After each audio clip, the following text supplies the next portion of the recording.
And welcome, Hoosier fans, to another victorious episode of the Assembly Call, as today your Indiana Hoosiers knock off the Kentucky Wildcats 73-67. It was an Elite Eight Final Four level matchup, a heavyweight bout. Unfortunately, we had to play it in the round of 32, but a great effort by Indiana. Such poise late, such toughness, such togetherness.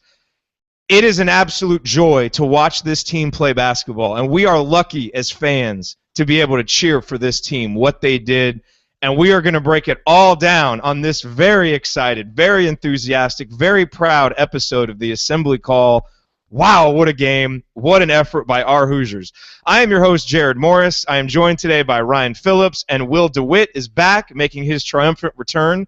Andy Bottoms is coaching one of his daughter's games, so hopefully it's a 2-0 day for Andy Bottoms, as I told him earlier today that it was going to be, but we'll see. He'll check in with us later. But my goodness, what a game, and we will start it out like we always do, going around the horn, and we will start with the banner moment. And I have this line in my notes: 48-45, Kentucky run, what do we do? 9:46 to go. Right above that is Kentucky getting all the 50-50 balls right now. So there was that little stretch there in the second half, and it came right after OG left with an injury and Jawan left with an injury. And there was a little lull for the Hoosiers. After really playing well at the start of the second half, a little bit of a lull, Kentucky went on that run, got it to a 48-45 lead, and as confident as you know I've been and as much belief as I've had in this team, in this game, and how we play, that was the one moment when I had a little twinge of oh no.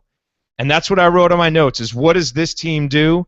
Well, they went on, I think, a 12-4 run right after that to seize control of the game. They went up 56-50, and really from there, never relinquished control. Kentucky would get it down to about a 5-6 point game. Indiana would push it back out. Then obviously late when the fouling started, they cut it a little bit close when Indiana missed some free throws. But the Hoosiers ultimately win by 6. And it was that run right there when Indiana did it. And here's the crazy thing about that run is that's when Yogi got his rest. And the Hoosiers were able to go on that run. I think it was like a 9-2 run while Yogi was on the bench, which was huge for Indiana. And a big part of that was they started going into Thomas Bryant, because what happened right when it was 48-45 on that next possession was when Indiana went into Thomas, and he had that great little up and under move against Marcus Lee where you looked at it and you're like, how did he get that ball in? He got the ball in because he's Thomas Bryant and because he's a great player and because this was really Thomas's national coming out party. 19 points, 5 boards, 2 steals, a block shot. He was 6 of 8 from the field, 7 of 9 from the free throw line. Made all those free throws late. And so for me, the banner moment, and the reason why I continue to believe that this team is capable of winning a national championship, is because, number one, they had the resolve and the togetherness and the connectedness and just the teamwork to be able to battle back when it looked like Kentucky might seize momentum, get it right back and go on that run. And then when you have a prodigious talent like Thomas Bryant, who is not only talented but has the mentality to match it and the maturity to step up and make those free throws like he did, what a performance by Thomas, what a performance by these Hoosiers, an unbelievable win. And these Hoosiers are marching on to the Sweet 16. Unbelievable. All right, fellas, let's go around the horn. Ryan, you're up first. Yeah, I got to say, this is just a fantastic win for Indiana on so many levels. Guys like Willis and Murray, they're outstanding players. They're actually, I hate saying this about Kentucky guys, but they're and Poitras also are all good kids. They perform at a very high level, and the fact that Indiana was able to beat who is, in my estimation, the most talented team in the country is a huge, huge deal. And how did they do it? Defense. If you told me in December that they would beat Kentucky using defense, I would have told you are absolutely right, and then I would have called the insane asylum and had you committed. It's an unbelievable job by these guys. They rebounded. They gave up some offensive rebounds. Most of them were bad bounces. I mean, there were a lot where there were longer shots and just guys had the block out and it just flew over their heads. That happens in a game. You can't really prepare for that.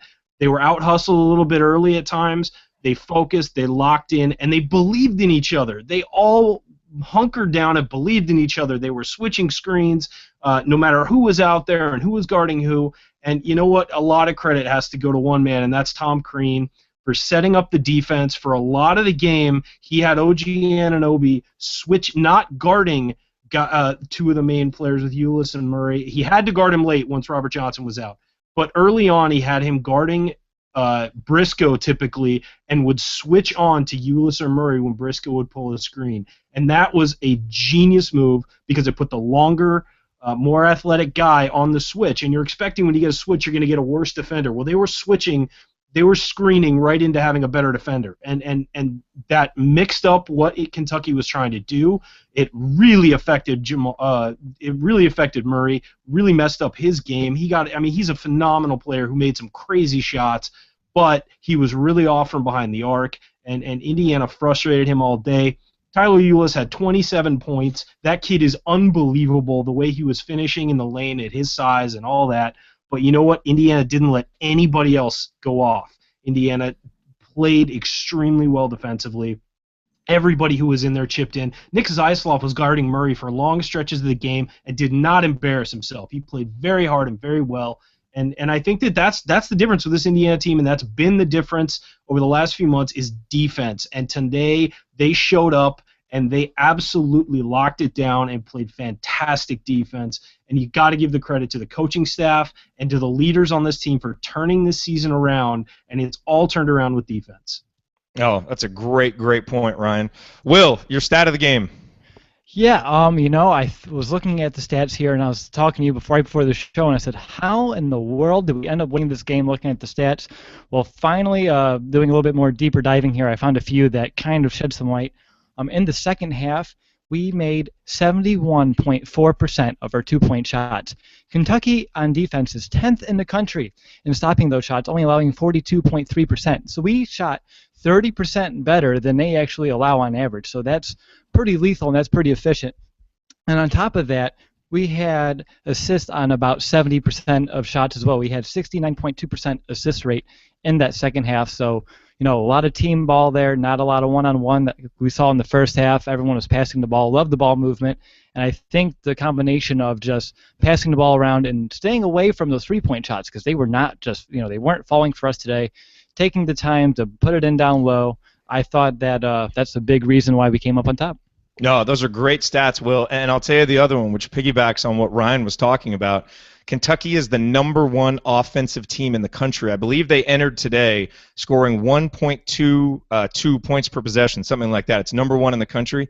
Indiana held Kentucky to 0.95 points per possession today, and that's with Robert Johnson, one of our best defenders, and Juwan Morgan, another guy who's been really good on defense, not even being able to play much in the second half. Down the stretch, those guys aren't available, and Indiana still is able to hold them on defense. Just an unbelievable performance from these Hoosiers, and we're going to break it all down. This is going to be a fun show, as you can imagine. We're really looking forward to it. I do want to let you all know, now that Indiana is officially moving on into the Sweet 16, which, of course, they are in the East region. It is held out in Philadelphia.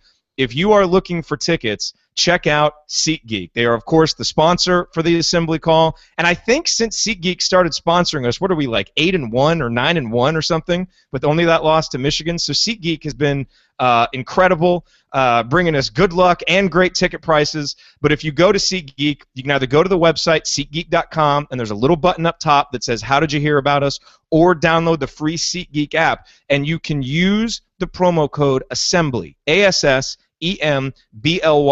Go search for East Regional, and those tickets will come up, and you can enter your email address and get alerts when the prices drop. And you can also check out the deal, so you can see if it's an amazing deal, a great deal, a good deal for the ticket that you're getting, because if you're going to an arena you've never been to before, that's really important. So again, SeatGeek.com or the free SeatGeek app, and use the promo code ASSEMBLY, ASSEMBLY. That will give you a $20 rebate on your first ticket purchase. It's a great way to get tickets, a great way to support our sponsor, and a great way, obviously, to go see your Hoosiers and support these guys in the Sweet 16, because I'm telling you, we are not done yet.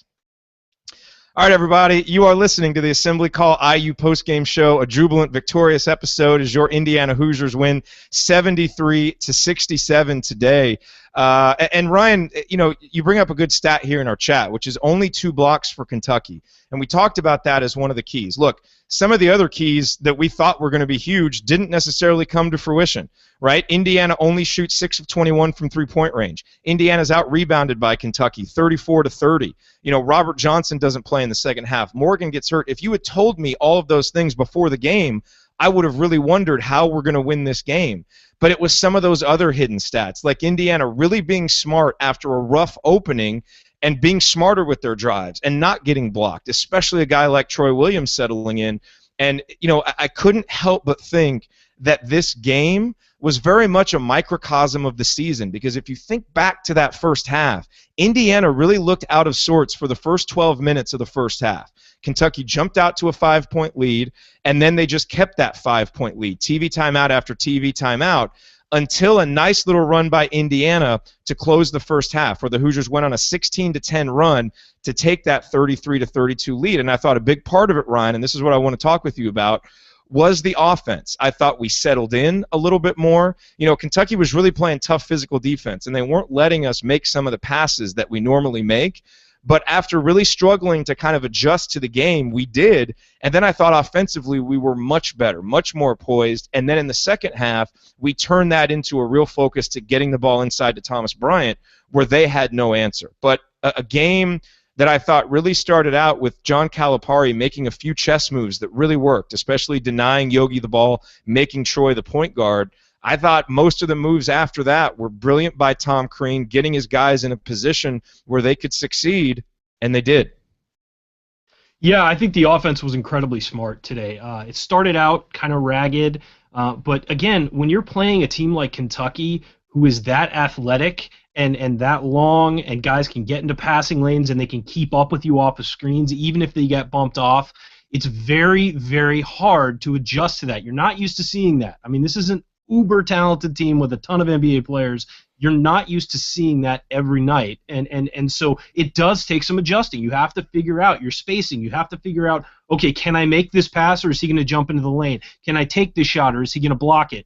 It really is an adjustment period, and you saw Indiana struggle with that for about 12 minutes. What kept them in the game there was, again, their defense. But then offensively, you're right, they slowly started picking things up. Thomas Bryant came back in after his 2 fouls, and again, Tom Crean gambled on that 3rd foul, and it worked. They had a little run there, and they moved the ball better with a guy in the post. And they throw it to Bryant, and even if he didn't have anything, he'd move it around and give it to different guys. And that was impressive to me, was that they adjusted and they moved without the ball very well. There were some stagnant periods, but again, against a very good defensive team, that's going to happen. What you have to do is weather those stagnant periods and be effective when you get your chances. Now, look, Indiana didn't shoot the lights out tonight. They shot 48% from the field, which is great. But in the first half, they were hitting like 35 for most of the first half. So they were missing a lot of open shots, including a couple of wide open threes that they usually don't miss. Probably nerves, probably adrenaline, couple that rattled in and out. And then what you saw is a team slowly start to build on their successes, and then to start the second half, had a great run to come out, went to Thomas Bryant, were working through the paint to move the basketball. Even if they weren't scoring in the paint, they were moving through the paint, move it, get guys cutting to the rim, get guys diving, and it was really smart basketball. Guys were not forcing shots. There were a few times Collin Hartman drove and might have been able to shoot, but again, if you might be able to shoot against a team that athletic, there's a very good chance somebody will fly in and block your shot if you don't have a great shot. So move the ball and keep it going and make them work hard. And you could see it wore down Kentucky. A guy like Willis was fantastic today, but you could tell guarding Yogi for the entire game began to wear on him, and he tired out. Jamal Murray, we made him work for everything he got, and he was missing shots. He was flat-footed at the end of the game. He took that 3, and it was at least 2 feet off. I mean, this was an all-out effort on both ends of the floor, and the offense, you're right, was very smart, and it was very effective. Go right at their heart and then move the ball out. And as Will just pointed out here, 17 of Thomas Bryant's 19 points came in the second half. He made 7 of 9 free throws. That is a freshman stepping up in the biggest game of the year to make things happen. And he was playing a lot of that with 2 fouls in the first half and 3 fouls in the second half. But he was a huge part of the offense. And then you had Yogi being smart, not forcing. He forced it a little in the first half, learned his lesson, and in the second half he let the game come to him, and he trusted his teammates. And you've got 8 guys who scored tonight. Everybody was bringing it. Everybody was contributing, and everybody was stepping up. And it's, you may not have big numbers for guys. You only had 3 in double figures, but the other guys all contributed at key points to keep the game going in Indiana's direction. Yeah, and look, a win like this it's another reason why I think fans' faith in Tom Crean is really growing. I mean, look, I saw a couple tweets there in about the middle of the second half where someone was like, hey, can Coach Knight come finish the game? We don't need anybody else. I mean, that's another reason why this was a microcosm of this season, is because Tom Crean adjusted, just like he adjusted in season, and which helped lead to our strong play down the stretch in the Big Ten, doing things differently. We did that in this game, and I thought he was masterful with the moves that he made. It was very, very impressive. And look, the other storyline to me for this game is we've talked so much about the bench, and Indiana's bench has been great, and the bench was great against Chattanooga. And I thought that would be one of the big reasons why Indiana would win this game.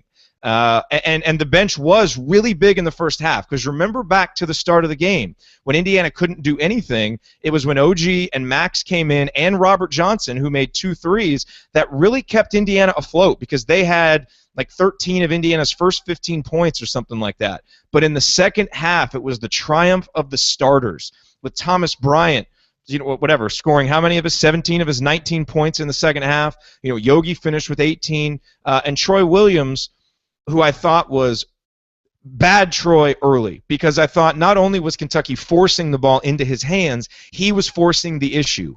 And I thought that really hurt us. But I thought after he sat the bench for a little while in the first half, I thought he came back at the end of the first half and was better. And I thought in the second half, he really picked his spots and was much better. He did finish with 4 turnovers, but a lot of them came early. Wasn't the most efficient game for him, 4 for 12. But again, I will give Troy this. There are games, when you think back to the beginning of the second half of the Notre Dame game and some other games, where Indiana is a bit out of sorts. And I know that it's kind of crazy seeing Troy drive in and do all this wild stuff, but he's a guy who's aggressive when sometimes his teammates need a guy to be aggressive. And that will result in some crazy plays and head slap plays, and they frustrate us, and he needs to be calmed down a little bit. But I think that mentality in certain ways helps this team sometimes. And once they combine the smart basketball adjustment with everybody getting back to being aggressive, then the offense starts clicking a little more, and I thought we saw that some today. Another big key was turnovers, because finally Indiana wins a turnover battle, and Will, you've got a good number on this. Yeah, coming into the game, Kentucky was only 42nd in the country at turning the ball over, with only 16%, so they're pretty good at taking care of the ball. Well, today we talked about in the opening segment how defense won this game. Well, it surely did with the turnovers as well, as Kentucky was forced into turnovers 22.7% of the time. So obviously that's way more than their average, and we only turned the ball over 19%, which is right on par where we've been all season. We know that's going to happen. So to force them into more turnovers to get us some extra possessions, I think was another key in this game. Yeah, I want to talk about Troy a little bit, as you mentioned him there, Jared. I think that the first half was a lot of really crazy stuff from Troy, and he had 3 turnovers, and didn't look like he looked like he was trying to do way too much, as we've seen plenty of times. And I don't think it's bad intention by Troy. I think he gets excited, sees a lane, and wants to go, and just isn't as good a ball handler to handle that situation. But in the second half, at one point he took some bad shot. He took a bad shot or two, and Tom Crean sat him down, and a lot of the reporters in the building were saying they're having a lengthy discussion. It's not an argument, but it's a lengthy discussion, and then they kind of both nodded their heads and walked away. And when Troy came back after that, it was only he only sat for about a minute, because he played 19 minutes in the second half. He actually had more minutes than anybody for Indiana in the second half. He came back in, and he was under control. He played solid defense for the most part. Only had 1 turnover in the entire second half. Only had 4 points, though, 2 of which were at the free throw line. He made his free throws for most of the night. And then he also had 2 assists, and both were big-time assists. One of them was finding OG Anunoby. He drove as hard as he could in the middle. Everybody expected him to fire up a wild shot, and he found OG Anunoby wide open in the corner, and OG nailed what was a huge 3 at that point. You know, Kentucky had answered back, and Indiana needed another bucket, and OG absolutely knocked that down. It was OG's only shot of the second half. But, you know, Troy is an up-and-down guy, and that happens. But at the same time, there are some things that he can do on a basketball court, and we've been saying this all year, that nobody else on this team can do. And so there's a reason he's in the game, and it's you just hope it clicks. And for a couple games over the last 8 games or so, it really has clicked, and he's looked great at times. The problem is we've got to get him into that mode more often where he's not trying to be the guy. He's a guy on this team, and when he finds his opportunities, he takes them. So, and not trying to create something out of nothing, but create it when he has an opportunity. I think that for him, this was a game where they had to rely on him a lot because you couldn't go to Robert Johnson. You couldn't bring in Juwan Morgan. You couldn't, have these other guys rotating in. OG Anunoby sat for a while after he kind of dinged his ankle, it looked like, or his heel. So Troy had to play a lot because we don't really have anybody to fit that role other than him consistently with those injuries. So again, it was an up and down game for Troy, but I thought late he really stepped up by being smart. And you know what? With some guys, just being smart is all you need to do to actually step up in a game. And I thought he was involved, and I thought that he was a big part of the win today late. Yeah, no, great point. And let's also talk about Yogi. We've talked about Thomas, we've talked about Troy. They were terrific. But we also need to talk about Yogi, who I thought really picked his spots well. There was one specific point, again, going back to the beginning of the second half. Indiana got up 38-32, and I believe, yeah, it was 38-32, and then Kentucky went on a quick 6-0 run to erase it. I mean, like that. It was really fast, and it ended up going to an 8-0 run out of a timeout that Calipari had taken after Indiana took the lead. And again, it's one of those moments where it's like, okay, what do you do, right? Those are the moments where you either need to go get a bucket and stop the Tide, or you have to get a stop. And I thought Yogi took the ball. He had that determination in his eye. He took it, got it, drove, and scored through contact. And it was huge because it was just another one of those where we've seen Indiana teams give up runs in the past. And it's, and obviously an 8-0 run is quick, but Yogi put a stop to it, and it settled Indiana down and got us right back into it. And there was some of that at the end of the first half too. But what I loved about Yogi is how he didn't get caught up in a mano-a-mano battle with Tyler Willis, didn't try and force it late, because at about the 8-minute mark, when the score was it was 50-50 at the under 8-minute timeout, and obviously it's been an even game. What's going to happen now down the stretch? And I tweeted, I said, Yogi and Tyler Willis have basically played to a draw. And by that point they had, because they had scored a similar amount of points. They were about the same in assists. They had been very, very similar. And I said, now it's Yogi time. And in truth, when you look at the points, it really became Tyler Willis time as he took over and was the one guy on Kentucky who was able to score.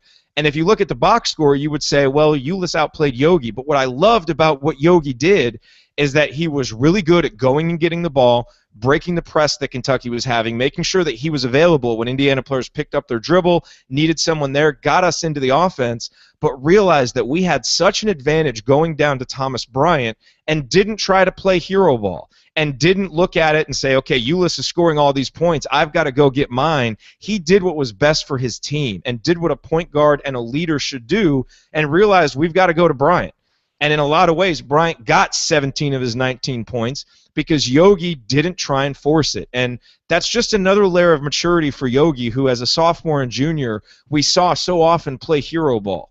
And this year we've seen it when needed, but the recognition that we didn't need it and that for his team to win, it's one of those, you may look at the stats and people may say Willis outplayed Yogi, but if you watched the game and you really understood the context and what Yogi was doing, I thought he was just as good as Willis, just in a different way. And it's such an important reason why Indiana was able to advance, because Kentucky's only advantage offensively was Willis going and just making shots. And to his credit, he did. He's a phenomenal player. Indiana's biggest advantage was Thomas Bryant down low. Yogi recognized that, got in the ball. Such a big reason why we won.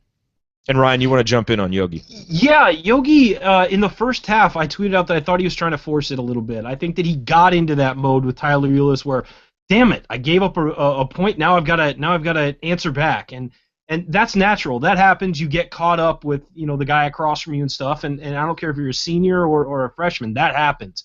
But Yogi was really forcing it in the first half. He had 7 points, only 1 assist. He was 2 of 7 from the field and 0 of 3 from 3-point range.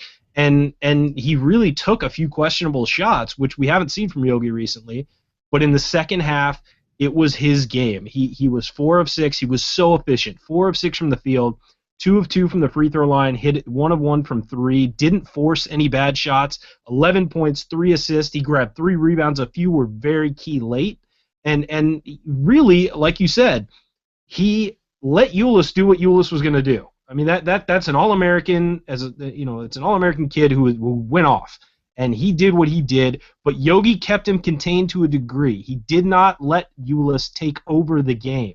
He played very well, but he never owned this game. And Yogi continually made the smart play in the second half, as you said, going into Thomas Bryant. Or if Bryant wasn't there, move it to the wing. Then that guy will throw it into Thomas. So it was.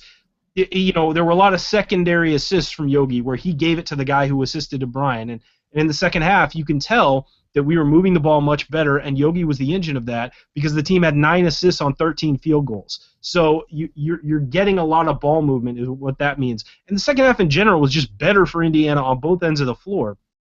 Aside from the 9 assists on 13 field goals, we shot 54% from the field. And actually out-rebounded Kentucky 16-15. And all of that goes to leadership. All of that goes to your guys saying, hey, clamp down, play smarter, offensively, defensively. And Yogi's the key of that. I think Nick Zeisloft also looked to get it into Thomas Bryant a lot. He was focused on that as well when he was in the game. And so, again, I got to point out, too, with Nick Zeisloft, I thought his defense was fantastic tonight. I thought he played like a guy who did not want his career to end, and he worked his tail off on Jamal Murray when he was there. Just thought I had to mention that again, as long as I'm talking about Yogi being a leader. So I think that both guys really had a lot to do with this victory on both ends of the floor. So stuff that won't show up in the stat sheet, but really contributed to a victory. And so you got to give him credit for that. Yeah, and I want to eat some crow on that because I do think early on Zeisloft struggled a bit on defense. And I tweeted out at one point, this game is too athletic for Nick defensively. He's really got to make his threes to compensate. And the fact is, in the second half, his defense was terrific. I mean, and it started early. If you go back even just to the second play in the second half, and look, Indiana's defense to start the second half, you knew there was a different mentality because they had terrific rotation on the first play and forced to stop. And on the next play down, Zeisloft fell back off his man, kind of acted like he was going to double Marcus Lee, and that helped force a travel. And it was those little things that he did. You're right. His defense was so much better in the second half, and so it was just great to see because Nick was terrific. And I'll tell you, one of the reasons why I thought we were able to do that is, it looked like Kentucky got a little bit tired, and Tom Crean has talked a lot about bringing fatigue to the game. And, Will, that's something that you noticed in the second half that was a big advantage for Indiana. Yeah, I mean, we were our bench was just running out. We were losing guys left and right. I mean, Johnson down with the ankle, Juwan with his shoulder, which again, Juwan, I feel you there. And then, again, OG with his ankle as well, but at least OG came back. But even though our bench was pretty much disappearing before our eyes, it seemed like the Wildcats were the team that were, falling behind in their conditioning and their, becoming fatigued. And I want to go back to that under 8 timeout when the game was tied 50-50, because I think right after that's when he started to see the fatigue set in. I mean, Williams had that nice assist to Anunoby in that corner 3, which put the game 56-50, I believe, with around 7 minutes left. And then Farrell had another jumper right after that, extends the lead. And then right before, the next media timeout, Bryant had that dunk, and the game was 62-52. So when the game was on the line, Kentucky was unable to keep up with us as we kind of pushed the pace there a little bit down the stretch. And then they're just playing catch-up from that point on. So I think, fatigue was definitely a factor. Yeah, and you make a great point, Will, about that at the under 8-minute timeout, because I always track the little runs between there. And before the under 8-minute timeout of the second half, neither team scored in double digits in any 4-minute sequence. which is very rare for an Indiana game because typically we'll do it many times. And if not, a lot of times our defense, which can be a little bit up and down, will clamp down for 12 or 14 minutes out of a half, but there will be one little stretch there where the other team is able to get some points on us. And to be that consistent was so good. And you knew the dam would break at some point, and it did for Indiana there because that 12-4 run, that was the difference in the game. And, of course, then over the final 4 minutes, it was just hanging on and making free throws. But that was huge. And, look, I think we laughed on shows here early in the season when Tom Crean, bring fatigue to the game, bring fatigue to the game. It was like he couldn't say it enough. He's constantly saying it. Well, look, Indiana did that. And with the MASH unit on the sideline, someone tweeted me that Tim Garl might make the all-tournament team, which is a great point because, Collin Hartman is hurt, but he stayed out there. And OG Anunoby gets hurt, but he stays out there. Now, we have no idea what the future holds for Juwan Morgan and Robert Johnson. But, here's the other thing is I thought Robert Johnson was a big key to this game. He was my pick to click, and especially with the way Kentucky was defending us, I thought we were really going to need him. And I thought he was terrific in the first half. He was the one guy who looked like he came to shoot. He was really playing well. And then he goes out, and I think everybody at that moment, you're thinking, oh, no, of course, because you don't want to see Robert go out. But just that sense of dread, like, can we win this game? And then you immediately think, of course we can. We won, 5 games at the end of the regular season without him. And, yes, he's a terrific player that makes us better, but that's the thing about this team is no matter what you throw at it this season, they've got an answer in the game, out of the game, whatever, and that's why it's so impressive and why you got to feel good about what this team can continue to do moving forward. So I want to let you know, just as I was, as we've been talking, I just checked my email. And, hey, kudos to the Indiana University official store because they've already got the Sweet 16 shirts emailed out with the little promo in the email. So I will let you know, if you do want to get a Sweet 16 shirt, there's a way to do it and actually support the Assembly Call. Because if you go to assemblycall.com/IU store, it'll redirect you to the IU store. But we actually have an affiliate relationship with them. So we get 10% of any proceeds of those shirts. So if you're looking to get one of those shirts and you do want to support the show, that is a great way to support the show. So go to assemblycall.com/IU store. It will redirect you to the Indiana store, and then anything that you purchase there, 10% of those proceeds will go to the Assembly Call to help us do things like pay for the chat, pay for the other expenses we have for the show, pay Ryan's salary, pay for Will's surgery, everything that we've been doing. So assemblycall.com/IU store. Yeah, Assembly Call, by the way, if you're ever thinking of joining the show, Assembly Call does not have a health plan. So we have to pay for Will's surgery in cash, which dents into my exorbitant salary. Will, you know what? You could have delayed another year, buddy. All right? No, I needed it. Don't worry. The bill's going your way, Ryan. On its way. All right, everybody. You are listening to the Assembly Call IU postgame show. We are having a blast breaking down Indiana's 73-67 victory over Kentucky. And look, if you watch the show, if you're a subscriber to our email list, then this game should not have been a surprise to you because we've been telling you for weeks now this is a really good, potentially great team that we have on our hands that plays connected, that has an incredible togetherness and toughness and great internal leadership and will. And that's what we saw today. And that's why, despite some of the stats not going our way, these Hoosiers were able to get this victory, which was so impressive. Ryan, I want to talk about OG Anunoby and his continued impact because he was terrific. And we got to go back to the first half because I thought at the end of the first half, again, in one of those moments where Kentucky might have been able to make a run, OG was great because it was 29-26, I believe. And you'll remember the play where Troy kind of drove in wildly. He got fouled, but they didn't call it. And it was an air ball that kind of looked like it could be an alley-oop, but it was definitely a shot, and it was an air ball. And OG Anunoby came out of nowhere to go get that and fly in for the dunk. And then on the and actually I think that made it 29-26. On the next possession then, Yogi drove in. It was a good drive, but Marcus Lee was waiting there for him and blocked the shot. And I swear it's like it's like OG will just appear out of the wood sometimes. Like I don't know where he comes from, but he glided in, got the rebound. That possession then led to Troy getting fouled, making free throws, and now it's 29-28. And again, just one of those critical moments that they can go either way, and Indiana has the players that step up. And then, of course, at the end of the first half, the great block that he had on Jamal Murray, which was a microcosm of his defense on the day. So, Ryan, obviously the stats aren't going to jump out at you like they did against Chattanooga, where he had 14 points. There was no 360 dunk, but 7 points, an assist, 2 offensive rebounds, 2 steals, 3 block shots, 3 of 4 from the field. So he was efficient. And I'll tell you what did we say on the show last night? What was I tweeting out earlier today? OG Anunoby has to play 25-plus minutes. He played 26 minutes, might have played more if he hasn't gotten hurt, and was a huge key in Indiana getting this win. The guy just continues to grow up right before our eyes.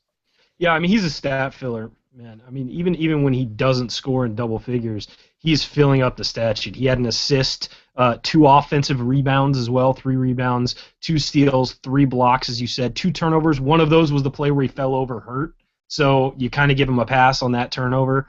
And only had 2 fouls, and he was guarding, at stretches, especially in the second half, he was guarding Jamal Murray, and he only had 2 fouls. And again, he just surprises people with his length because he doesn't look like he is as long as he is. And that 3 by Murray thought that was going in. I mean, he shot that with confidence that there was nobody near. And OG Anunoby is so absurdly, go-go gadget arms with those things that he's reached out and blocked it. And he had 3 blocks on the night. And most of them were just, how did they happen?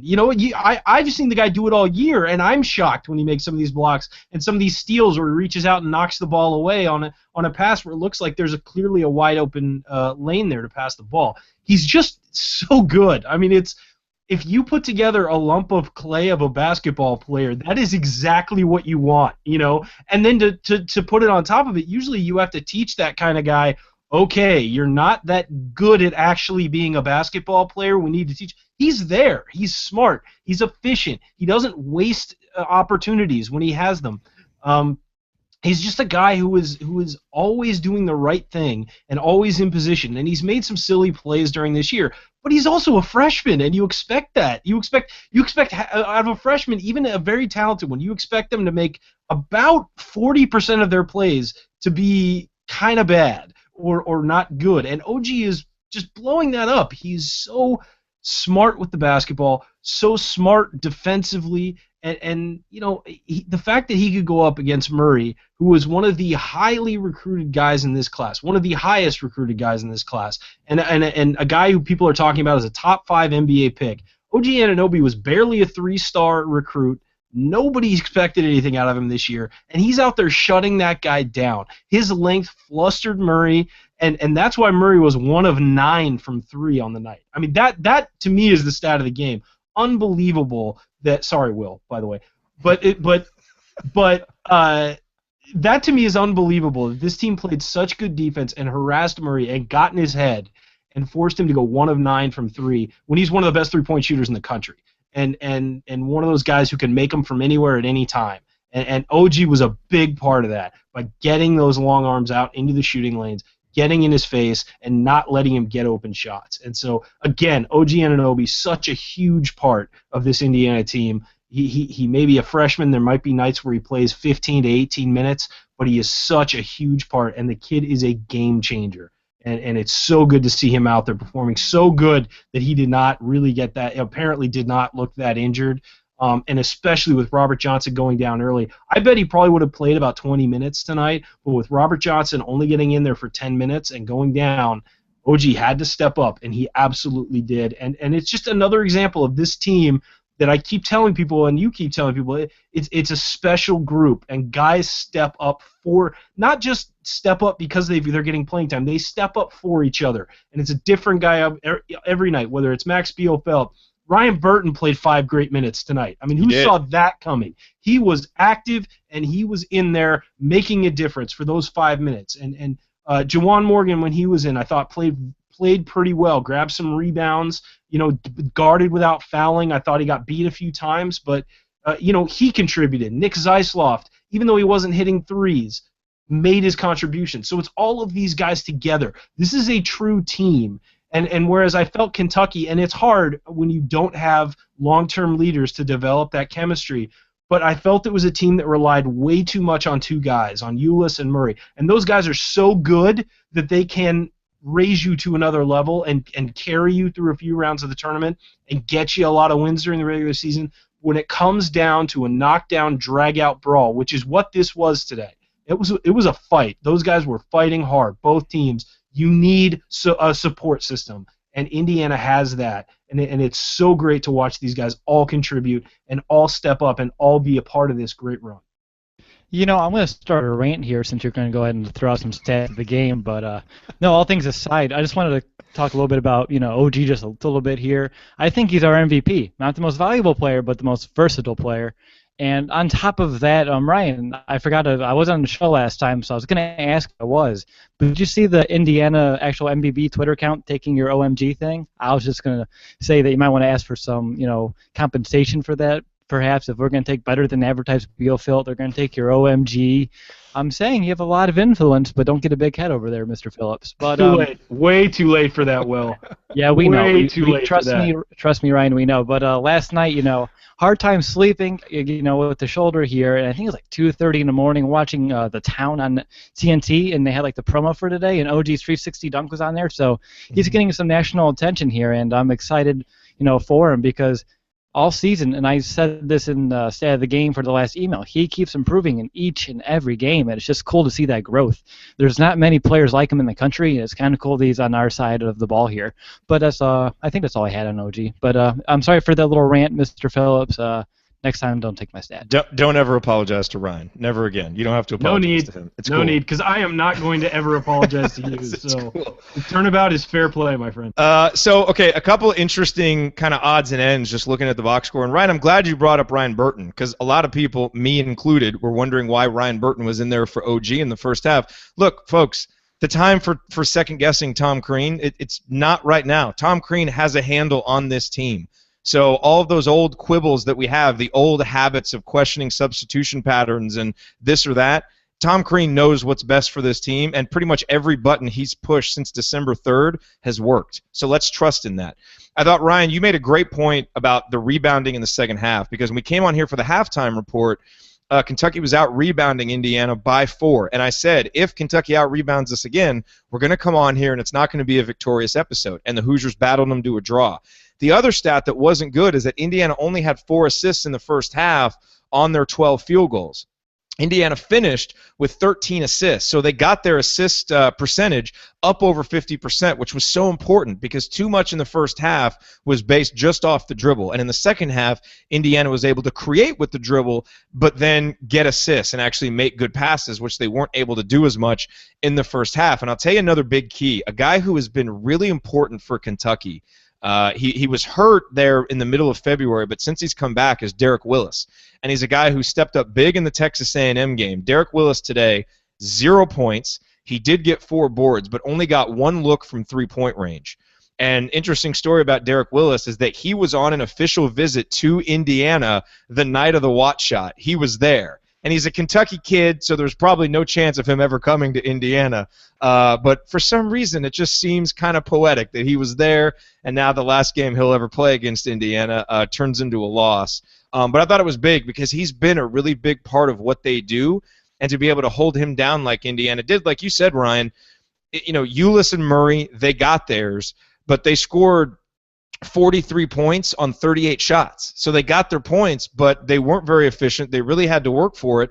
And then no one else could do anything. Briscoe with 7, Poitras with 6, Scal only had 4 points. And, I tell you what, I was worried that he was going to make a bigger impact early because he seemed active and engaged. But Indiana was really able, I think, to out-physical him and take him out of the ball game. And just up and down, just such a great, great performance by these Indiana Hoosiers. Just terrific. Ryan, you want to jump in? You have a banner moment or a bottoms line now? No. I'm gonna save that for the next show. I'm just gonna kind of rotate all your different ones.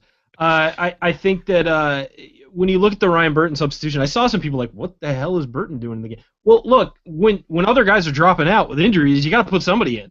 And they have faith. Burton's a senior. He's been here. To be fair, that was before the injuries. It was in the first half before anybody was hurt. Well, I think Johnson was down, though, wasn't he? And Not then we in the had first half. Johnson went out after 10 minutes. So. Yeah, but yeah. So I think, I don't know, but again, this guy knows what he's doing. He's not a slouch. And then you had Thomas Bryant out with foul trouble. I mean, there were guys going down, and we have confidence in Burton because he's a senior. He's been there. You've got to let the coach know his team. He knows his team, and if it doesn't work out, sure, he gets killed for it. But at the same time, Burton's a guy who has contributed before. It's not like this is some guy off the end of the bench who's never played before.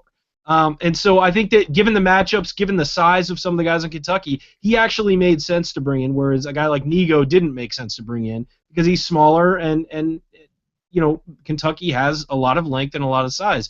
And Burton mixed it up and played well. And then you've got, look, Max Bielfeldt has been one of our top contributors all year.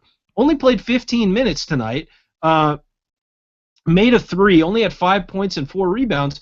But we didn't need him because of how Thomas Bryant played in the second half. And so, again, it's one of those things where you don't want to get a guy in the game just to get a guy in the game. If it's not, and we've seen Tom Crean do this more often, is that if a group is playing very well together, he lets them stay together and lets them keep playing. And we haven't seen that in the past couple of years. Usually it's just a constant carousel of guys, even when they're going well, to try and get guys rest. And I understand the upside of getting guys rest, but the downside is you can mess with the chemistry on the court in the moment. And so you saw Thomas Bryant playing for huge stretches of the game that normally he's rotated out and getting another chance. Sure, he was rested up because he sat for a lot of that first half, but I think that it was a smart move to leave some of those guys in the game. And another thing that Indiana did that I questioned at first because of the size of Kentucky was they went without a pure post guy for a while.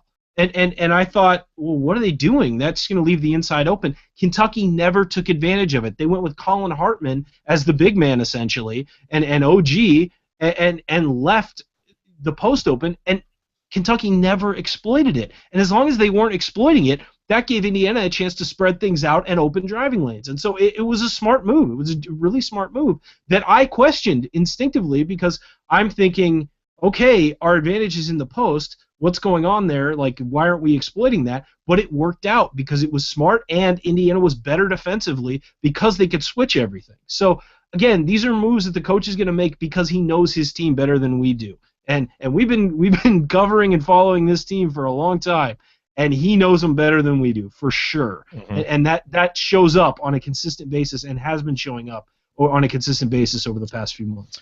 And the other thing that we talked about, too, on this show last time was that we anticipated that Indiana would try and go big on Tyler Willis, because we've seen Crean do that before, back to the Christian Watford days when he put Watford on Trey Burke. And quoting Zach Osterman here from Twitter, Crean admits IU wanted to be as big on Tyler Willis as we could. And again, that's part of, Willis had a great game, but he really had to work for it. And I think that was part of it. The other thing to note that Zach says on Twitter is that, according to Robert Johnson, his ankle isn't as bad as it was after Purdue. And so we don't know what that means. Again, Robert is such a huge piece of this team. Obviously, Indiana has proven it can win without him, but they're certainly better with him, and he's such a terrific player. So hopefully he can play. Do we know yet, or is it Thursday, Saturday, or Friday, Sunday next week? I think it's Thursday, Saturday. No, it's Friday. Oh, it is? Friday. Yeah, it's okay. Friday. So the regional for Indiana will be Friday. And here's the thing. This is usually the point in the show where we give you a preview of Indiana's next opponent. We don't know who Indiana's next opponent is. North Carolina and Providence, they play tonight, correct? I believe they play later tonight. So, Ryan, obviously we're rooting for Providence to knock off the Tar Heels. Is there any reason we're not? You always root for the lower seeded team on your side of the bracket. It's not to say that I don't think Indiana can beat North Carolina. I think Indiana can beat North Carolina. I thought Indiana could beat Kentucky, but you rooted for Stony Brook because you always want to have the least, the path of least resistance. Providence is a very good team. I think they're underseeded at number 9. They were in the top 15 for a while this year. They've got a phenomenal point guard. What's his name? Chris Dunn. Dunn. I was thinking Chris Nunn. It's Chris Dunn. He's a phenomenal point guard who's going to be a first-round pick in the NBA draft. So a point guard can carry you through the first 2 rounds of the tournament. But I think that you always root for, you never do. Anytime anybody says, "Oh, I want to face the toughest path. I want to prove ourselves." Forget that. Absolutely forget that. You want the path of least resistance to the Final Four. So. got to get some luck somewhere. We got a really tough draw. Maybe we'll get lucky tonight. If not, hey, bring on the Tar Heels. That's an outstanding team that's been very good all year. But Indiana has also been outstanding this year. So I have no fear of facing anybody at this point.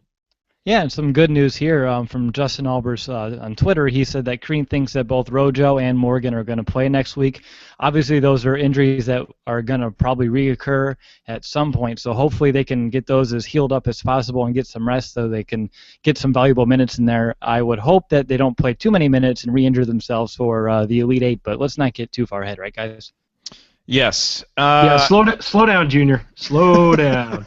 No, let me just say something real quick. With Juwan Morgan, you've got to respect that kid's heart, man. He comes out. He clearly is not. I mean, just the way he's playing compared to where he was playing before he re-aggravated the shoulder originally he's not playing as well. And he's out there banging and he's trying. And every game it seems he re-injures that thing. And you know what? To even say, yeah, coach, I'll play is just shows a ton of heart. We're probably going to see this again, which scares me and is sad. But it's an injury, from what I understand, that cannot get any worse if he keeps re-separating it. It's not going to get any worse. He can keep popping it back in. It's going to hurt. But it won't get worse, and he will have, from what I'm told, they haven't. He apparently says that they haven't officially discussed surgery for the offseason. From what I understand, he's going to have surgery on it when the season's over, and it should correct the problem. So this isn't something that goes on for the rest of his Indiana career. Apparently, he's been dealing with it since his junior year in high school. So that's just, I feel bad for the kid. As for Robert Johnson, look, high ankle sprains can take as much as 8 weeks to heal. So him coming back and feeling as good as he did is a good sign. The bad sign is that he re-aggravated it. Hopefully they get quick with some ice on it, quickly get that swelling down, and see what we can do to heal him up. I've had a high ankle sprain before. It is painful to do anything on that. So, again, let's just everybody start praying for Robert's ankle because we're going to need him going forward. Yeah, no, that's a good point. There's one guy we haven't talked about a lot, and let me use this tweet to kind of lead us into it. And it's Dan Dockich's tweet, and Ryan, Dan is? Oh, Dan's a big fan of the show. I don't know if you guys know that. Dan is a huge fan of the Assembly Call. Big fan of the show, and if he's a man of his word, he's going to drive to Kentucky and drop a deuce in Kentucky. It's one of the funniest Dockich rants I've ever heard on his show this past week, talking about if Indiana beat Kentucky. There's no way to recreate it, so I won't try, but it was classic. So tune into his show because it'll be great. But his tweet says, if you ranked by performance the frontline pros in the IU-Kentucky game, number 1, Bryant. Number 2, OG. Number 3, Hartman. Amazing considering the high school rankings of the Kentucky players. And, I mean, when you watch this game, how can you think anything differently? And of course, the guys that he's kind of taking a jab at there is a guy like Scalabissiere, who came in as a top 5 player. Marcus Lee, who was another top recruit. And those Thomas Bryant clearly outplayed them. OG clearly outplayed them, but I'm glad he mentioned Collin Hartman because Hartman again started. He clearly is not himself because he can't shoot with that wrist. We saw him take one shot against Chattanooga. It was a horrible brick. To his credit, he's not forcing it, and he's finding ways to be really productive by doing what? Collin Hartman things. Only 2 points, but 3 assists, 4 boards, and some of those rebounds were really tough. I don't know what the split is between his first half and second half rebounds, but I feel like a couple of those were early in the second half and were really important. Only had 1 turnover, and as he always is, he's terrific at being in the right spots on offense and being a great ball mover, and isn't always the guy who gets the assist, but often will make the pass that leads to the pass that leads to the assist. And I just thought, again, not a guy who's going to jump off the stat sheet, but another really solid performance from Collin, and a guy who after that Michigan game, we wondered if he could contribute. He was terrific against Chattanooga. He was terrific today. Ryan, your thoughts on Collin Hartman? Well, I just would echo what you said. He just did Collin Hartman things, and when you can't, there were times he passed the wide open shots, and the announcers were saying, why is he passing that up? That's a shot he can make. It is a shot he can make when his wrist isn't killing him, and you could see it against Chattanooga when he took that 3 that he almost had to because there was nobody in the area. When he took that 3, you could see him grab his wrist, and when you've got a sprained wrist or whatever the injury is, anything you do on it is going to be painful. And so you've seen him. He actually made a left-handed layup against Chattanooga, which we haven't really seen from him. But hey, if that's going to work, go ahead. But also one thing about Hartman tonight is he played great defense. He really did. I mean, he would get switched on to Willis and Murray and Briscoe, all those guys, and he was held his own. He wasn't perfect, but those are guys that should blow by him and be much faster than him, and he was smart enough to back off enough so they didn't drive by, but stay close enough so they don't shoot over him. And it was really nice to see that from Collin. He knows where his limitations are with that wrist, and he's contributing in other ways, like he always does. He contributes on every play. He contributes in every minute he's in the game. He will do something. And so you really have to appreciate what he brings to this team. He's a guy who could just help out in any way. And what I also liked about him is late in the game, Tom Crean took Bryant and Bielfeldt out of the game and went with Collin Hartman, because then when Kentucky was trying, the last minute or so when Kentucky was trying to get back into it, and he went with a smaller lineup because he knew they were going to start shooting threes, or the guards were going to start driving. They weren't just going to dump it down into the post, and so they didn't need that post player, that rim protector. And so what they did was they had Hartman out there.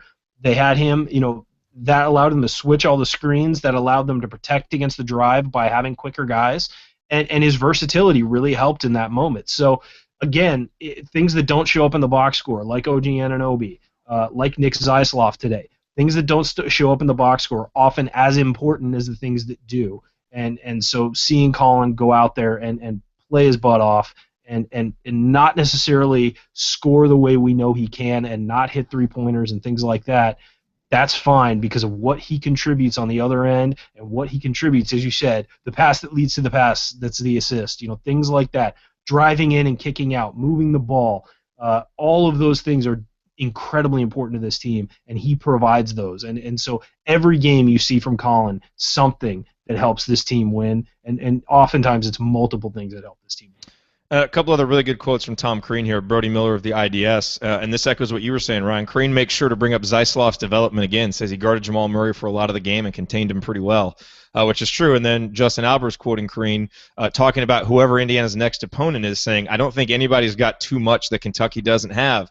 I'm telling you, this team right now, they've got a confidence about them.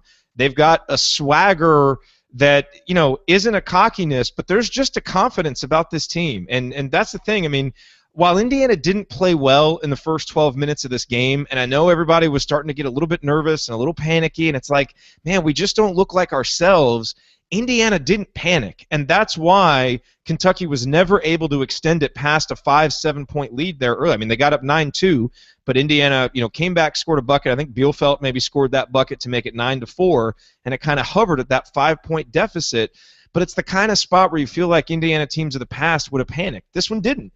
And it took them a little while, but their defense allowed them to get some stops. They settled in, and once they did, played terrific after that, which was great to see. Got another tweet from our buddy Dustin Tipton, who says he wants us to talk about Yogi Ferrell being at the big boy table. And this is, we agreed with Dan Dockich earlier. This is one of those things, look, when we talk about the IU big boy table, it just depends on what your definition of the big boy table is, because to some people you have to win a national championship and hang a banner, and I see the merit in that. But I think there are certain guys who, considering just what they've done over their 4-year career and the crescendo that they end on, that they get a seat there. So who knows? Everybody's got their own definition of who's sitting at the big boy table. But I think it's going to be a pretty barren table if it doesn't have room for a guy like Yogi Ferrell. Yeah, let me just get in on that. I think that, was it 2009 recruiting class with Hulls and Elston and Watford and those guys? I think it was 2009. Those guys sit at the big boy table because of what they did for IU basketball. I'm sorry. I get that they didn't win a national title, but what those guys did for Indiana basketball, their contributions to the program, absolutely, they deserve to sit at the big boy table. Yogi Ferrell, for his contributions to the Indiana basketball program as a whole, not just this year, not just as a freshman, but as a whole, what he has gone through and where he has come and how far, 2 outright Big Ten titles, all the records he's setting. Today he became the all-time leader in games played, passing Jordan Hulls at Indiana. That record's going to stand for quite a while, I think. And so you're seeing this guy really come into his own, face All-American competition, and come out the other end on top, and you've been seeing him do that for quite some time. I think that Yogi gets a seat at the big boy table, as does a guy, as we've mentioned, one of Jared's favorites, maybe his favorite, Calvert Chaney. He's at the big boy table. I'm sorry. Big Ten's all-time leading scorer. You're there, and he didn't win a championship. So I think there are exceptions to that rule. Generally, the rule makes sense, but there are exceptions to that rule for people who make special contributions. And it's like when you don't get the statistics to get into the Hall of Fame, sometimes they make an exception and put a guy in for a special contribution to baseball or football or whatever. And I think that stands for the Indiana Big Boy Table, which of course doesn't actually exist. It's a thing we're making up. But I think that Yogi is a guy who will be mentioned as one of the best. Another really important number for Yogi too: 5 rebounds. And in a game where rebounding was going to be so big, that was huge. And Yogi really went in there, and as we've seen him do, went in there with the trees and got physical and got rebounds. And that was one place where he had a big advantage over Tyler Willis, who had no rebounds. And look, Willis, the smallest guy on the court, you don't expect him to get many. But Yogi's not that much bigger, but he went in there and made sure he got rebounds. And Yogi with 4 assists, now I believe 6 back of Isaiah Thomas's single-season record. So it's possible that, now with another game, Yogi could do this in Indiana's next game, not only set the career record, but also set the single-season record for assists, which would just be another phenomenal accomplishment in a career Jared, of phenomenal accomplishments. Jared, how did that season that Isaiah did that, how did that season finish? That was a national championship over North Carolina. And let me just say this. Let me remind you, just in case we play North Carolina and everybody starts to get all nervous because they're a #1 seed. We've played North Carolina twice in the NCAA tournament. We've been underdogs both times, and we've won twice. So there we go. North Carolina was the #1 seed that year in '81. Indiana was the #3 seed. And then, of course, the famous game in '84 when Dan Dockich guarded Michael Jordan and held Michael Jordan down. It was a team effort on defense, but certainly Dockich gets a lot of credit for it. But that other big victory, '84, whatever year it was one of those years around there. So huge. We've played North Carolina twice. We've beaten them. Yeah, the championship was '81. That game was '84. All right, Will, you've got a great quote. Yeah, well, Ryan put this in a chat from Mike Miller, a tweet. He said that the IU players said that they saw on Friday comments from Kentucky that guys said they didn't know who Yogi Ferrell, Troy Williams, and other people were, which is quite astonishing to even say that coming into a game, I think. But, hey, I mean, they use it for motivation, and I like it. And I'm sure they know who those two are, and I'm sure they know who OG is, and I'm sure they know who Thomas Bryant is now. So, hey, maybe they can have some posters on the wall of those guys so they can look up to them as we head to the Sweet 16. Yeah, absolutely. Absolutely. Well, do want to remind you, get on our email list, assemblycall.com/subscribe. I can't wait to sit down and write tonight's email. Of course, we always send an email the day after every game, 6:30 Central Time. It will be in your inbox. It includes my thoughts, Will's stat of the game, Andy's analysis. Ryan doesn't contribute anything to the email, but he does steal all of our little sections of the show here on the postgame show, which is all good. But make sure you get on that. It's one of the best ways to connect with the show. I've had some great conversations back and forths with listeners, and it's just a great way to do that. So go to assemblycall.com/subscribe, get on there, or text Indiana, INDIANA, to 44144. You'll get a reply back. Just text back with your email address, and you'll be on the list. We're almost to 2,000 Indiana fans on that list. It's such a privilege to be able to email you guys after every game. So if you want some additional insight to the show, go to assemblycall.com/subscribe and get on our email list. Hey, Jared, I just want to let everyone know that at my day job for the Big Lead tonight, I will be writing a piece about Indiana, Kentucky, and will be sending the link to you to put in the email. So I will be contributing. Yes, all right. So, don't give me crap about that tonight. This is night for celebration. Yes, it is. All right, so assemblycall.com/subscribe. Get on the list. All right, everybody. Well, we are wrapping up this just such a jubilant, such a proud episode, and really in some ways just a very humble episode because we get to watch this team play, the great things that they do. I mean, think back to where this team was in December and to be where we are now. And again, in so many ways, this game was a microcosm of that because through about the December point in this game, Indiana was not playing well, not looking like themselves, and they turned it on and played so well over the final 22 minutes or 30 or 28 minutes of the game, whatever it was, to get this victory that a lot of people didn't think they would get. A lot of people picked Kentucky to win. A lot of people had Kentucky going to the Final Four. And I think this is a game now that makes people stand up and recognize these Hoosiers as a legitimate Final Four contender, which if you've been listening to the Assembly Call for the last 6 weeks, you'd know that they were already. It's just taken the rest of America a little while to figure it out. So a very astute listener pointed out that we did not offer our predictions for the IU-Kentucky game in the last show. The reason for that, of course, is that we didn't know who Indiana was playing yet because the Kentucky-Stony Brook game was going on. We don't know, as we're recording, whether Indiana will be facing North Carolina or Providence. So let me just ask you two guys, is there any possible way that you're not picking, that you could pick against this Indiana team? I mean, do you want to pick them against Providence, a contingency against North Carolina? You'll never be allowed on the show again, but this is a good opportunity to reveal yourself if you want to be gutless like that. Anybody? Yeah, I think I'd be fired if I but hey, you know what? Maybe we'll do a Sweet 16 preview show and give our picks then. But I think I will pick Indiana right now over really anybody other than maybe Kansas. As a team that's playing as well as anybody. Throw out the Michigan game. If you throw out that Michigan game, you would be looking at an Indiana team that's playing as well as anybody. So, and that was a weird up and down game. They should have won it. They didn't. They didn't take care of business. But again, a lot of strange kind of things happened in that game. On the Indiana side of things. So I think that you're looking at it, I think that of the 5 seeds in this tournament, Indiana played the best in their opening round game, and then today they played a great game when they weren't at their best shooting. And one thing I want to mention this while I'm in here, I know we're doing predictions, but I want to mention this. Since the Duke loss on December 2nd, Indiana is now 22-4 with wins over Purdue, 2 wins over Iowa, Maryland, Michigan, road wins over, several Big Ten teams at tough places to play. And they also, one of their losses was overtime to Wisconsin, which was a game that could have gone either way. And then at Penn State, where the last 5 minutes, they just shut down. So 2 of those losses definitely should have been wins for Indiana. And you're looking at a team that just is finding different ways to win every game, and that's what you have to do in the tournament. That's what the tournament is built for. You can't just run teams off the floor. You're going to have to find different ways to win, and so that's why I'm confident with this team moving forward, because every game, as I said before, it seems somebody steps up and fills a role that's needed, and they figure out a way to win in different ways. So, yes, I'm picking Indiana in the Elite Eight no matter who they play. The way this team is playing right now, I'm confident. I love how you jumped ahead to the Elite Eight. I like how you're thinking. No, I said into the Elite Eight, in the Sweet 16. Okay. All right. Will, are you on the same page?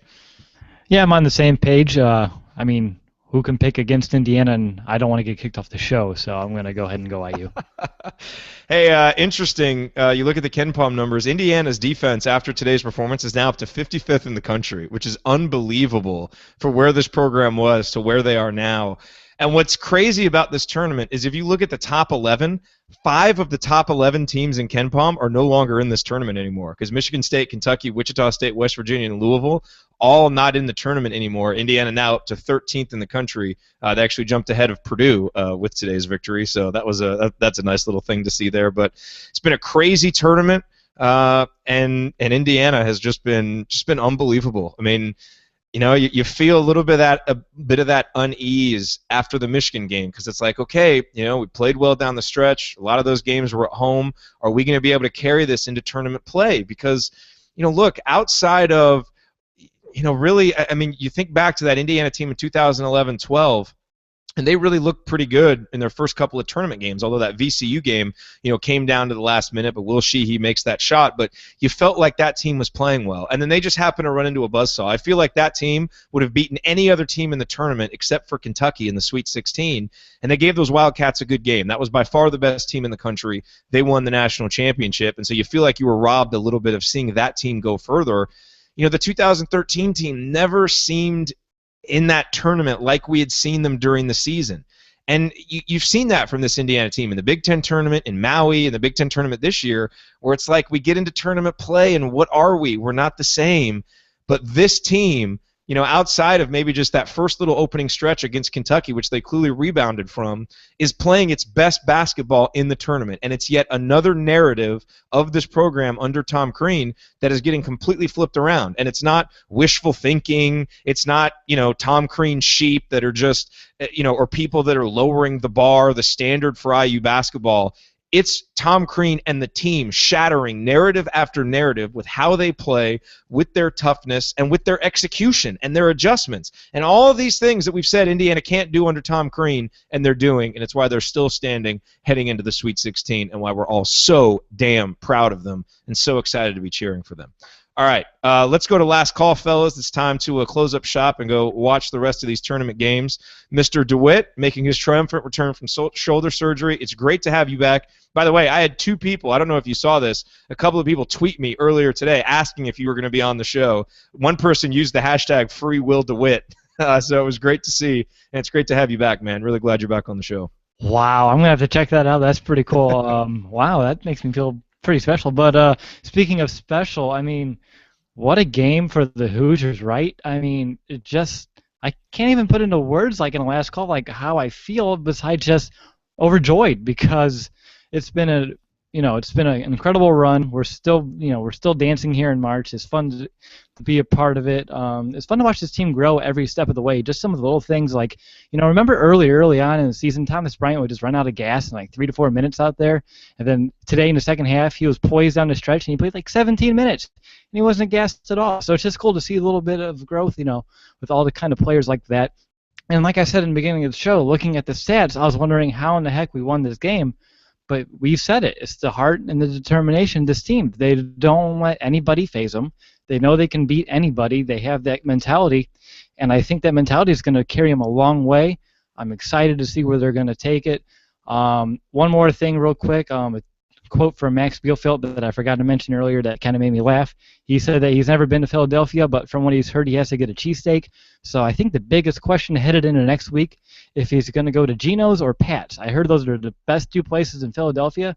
So I hope somebody asks him after before the next game, because I think that's going to be one of the biggest questions headed in.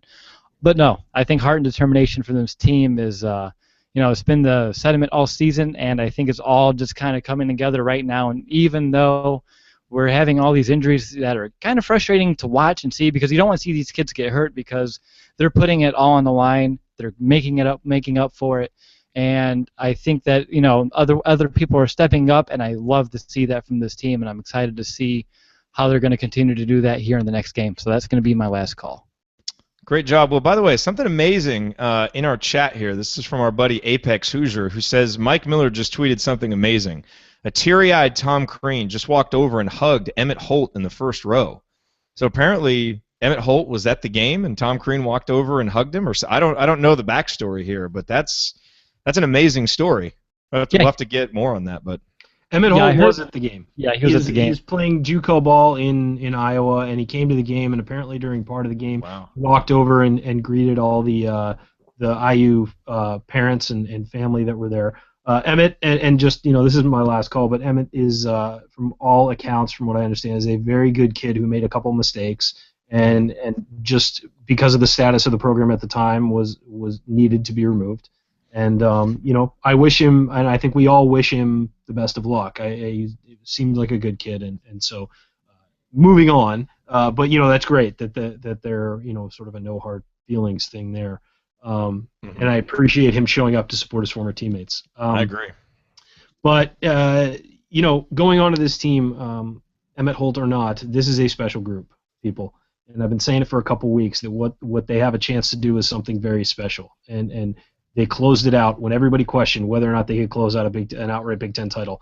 They went to Iowa and won. They beat Maryland at home, which even though they didn't need to beat Maryland at home because they had already clinched it, but still they finished emphatically.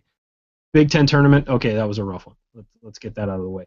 But they went in, they played as well as any 5 seed in the opening round, dominating Chattanooga in the second round. They came out against the most talented team in the field in Kentucky and shut them down, played phenomenal defense, weren't even hitting a lot of their shots, had a low 3-point percentage, but still won the game. They found a way to win because that's what this team does. It finds ways to win. This is a group that plays together and for each other, and for Indiana, as has become the hashtag. They are special, and this is a team we're going to remember. And I tweeted out before the game. I said, regardless of what happens today, obviously I want to win, but regardless of what happens today, I am so damn proud of this team because of what they have accomplished and how they have accomplished it. They've done it the right way, with defense, with smart offense, with everybody contributing. This isn't a superstar or two leading this team. Everybody is involved, and it's so fun to watch. So people just appreciate this next week because you've got a special team to look forward to playing on Friday night that you get to root for. You're allowed to root for. This is your team, and they are playing for you. And let's pack the house in Philadelphia. North Carolina is going to have a lot of fans. If you have any chance of going to that game, go. If you can afford it at all, go. Use SeatGeek and find Expedia or a cheap travel site and get a flight and go to Philadelphia. Get yourself a cheesesteak with Max Bielfeldt and then watch them play, because you might not get to see a special group like this for a while. I mean, this is, they could be great next year. They could win another Big Ten title, but this group, there's something about this group, and it really is special. And you can hear that when Tom Crean talks about them. You can hear it when the players talk about playing with each other. It is special, and we need to savor this while it goes on. Plus, now we've got the last one over Kentucky. So we got bragging rights for quite some time.